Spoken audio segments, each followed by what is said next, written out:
जय हिंद दोस्तों, मेरे चैनल डिफेंस डिस्कशन में आप सभी का स्वागत है। दोस्तों, असम राइफल से जुड़ी एक खास खबर सामने आई तो मुझे लगा कि एक वीडियो इसके ऊपर बनाया जाए और आप तक ये बात पहुंचाई जाए।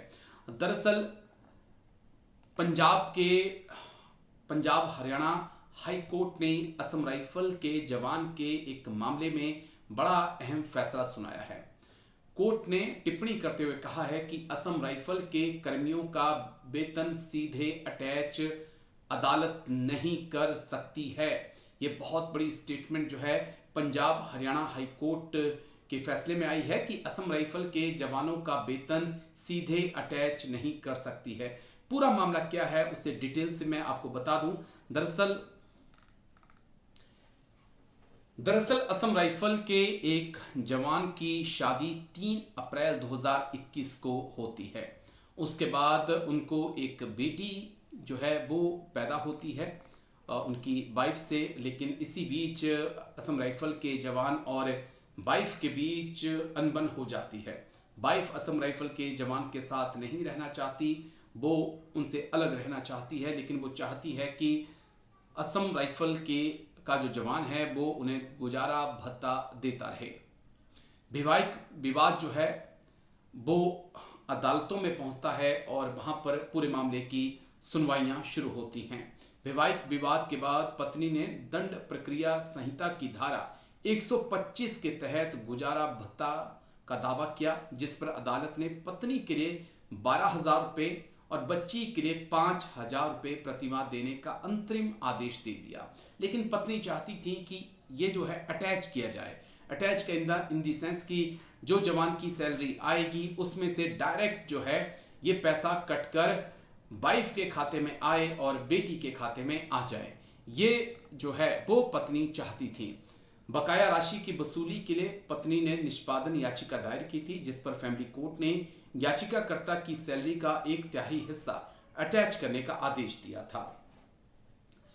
याचिकाकर्ता ने कोर्ट में दलील दी कि असम राइफल में राइफलमैन है और संबंधित कानून के तहत उसकी सैलरी को अटैच नहीं किया जा सकता। हाईकोर्ट ने असम राइफल अधिनियम 2006 की धारा 17 का हवाला देते हुए कहा कि इस बल के सदस्यों के वेतन और भत्तों को किसी भी सिविल अदालत के आदेश पर अटैच करने पर स्पष्ट रोक है। तो ये बड़ा अहम है कि अगर अदालत भी असम राइफल के जवानों का जो सैलरी जिस खाते में आती है उसको अटैच नहीं कर सकती है।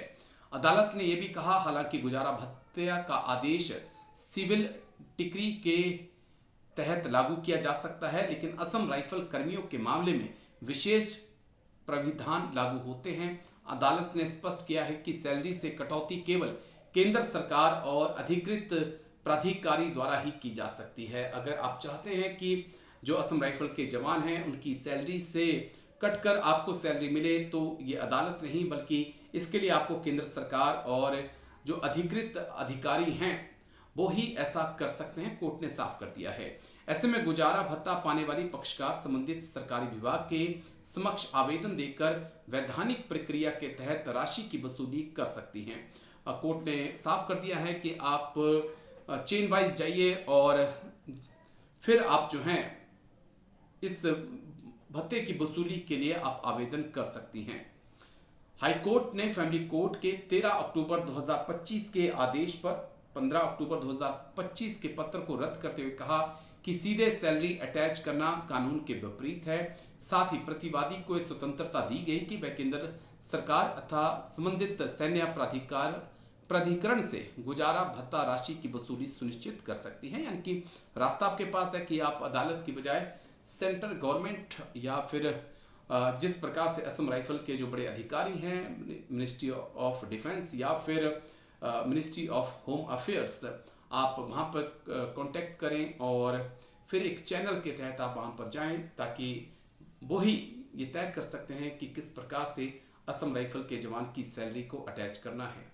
तो एक बड़ी खबर थी कि असम राइफल के जवान का पूरा मामला अदालत में जाता है। पत्नी चाहती है कि उनकी सैलरी से उनको जो गुजारा भत्ता मिलना है उसे अटैच कर दिया जाए, लेकिन अदालत कहती है कि ये हम नहीं कर सकते हैं। इसके लिए आपको सेंट्रल गवर्नमेंट से बात करनी होगी या मिनिस्ट्री ऑफ होम अफेयर में एक लिखित एप्लीकेशन देकर आपको आगे अपनी प्रक्रिया को बढ़ाना होगा।